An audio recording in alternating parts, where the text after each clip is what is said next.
A year ago this week, I sat in this exact same location here in the Peace Chapel at St. Mark's in front of a television newscaster who was covering news that St. Mark's had decided to close our school and to suspend in-person worship at the end of this week. It was the very, very beginning of the COVID-19 closures, and we were a few days ahead of everybody else. And so, of course, we made the news. And I remember talking about it to the newscaster saying, oh, we're hoping to, it'll be a couple of weeks that we'd be open in time for Easter. Well, as you know, it's been a whole year. And this year, we're again hoping to bring in-person worship back for Easter. But a lot has happened in the last 365 days.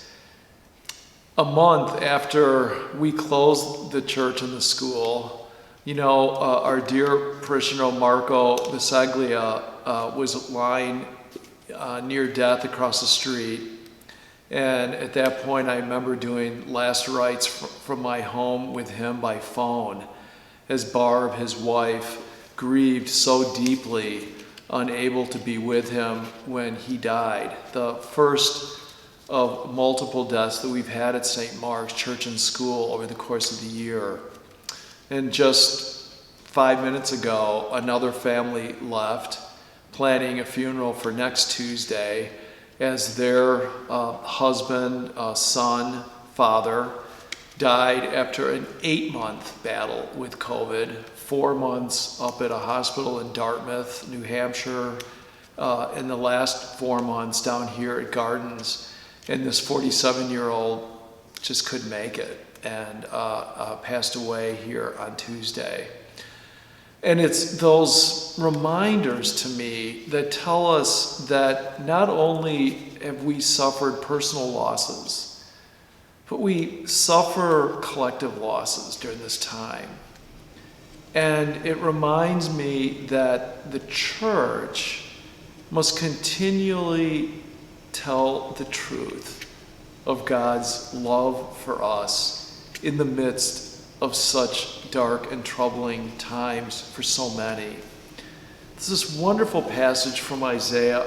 Mark it down. These are the kind of passages you need to bookend in your life. It's from chapter 43. And here God says to all of us, he says, "Do not fear, for I have redeemed you. I have called you by name, and you are mine. When you pass through the waters, I will be with you, and through the rivers, they shall not overwhelm you.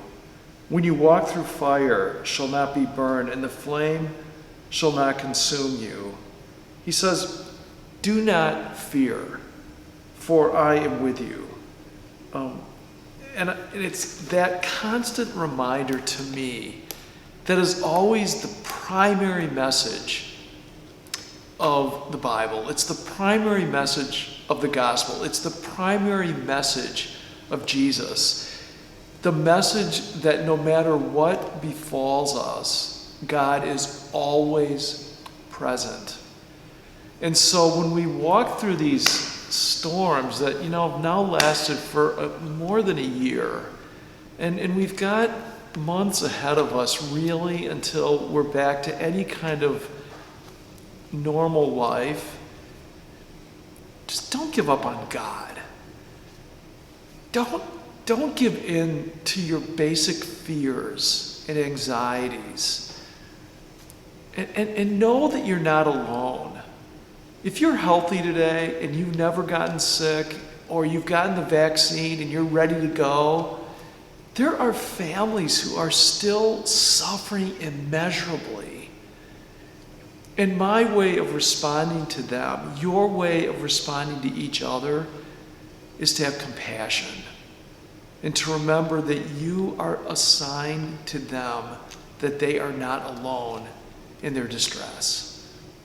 So may you and I honor this first year together by remembering that we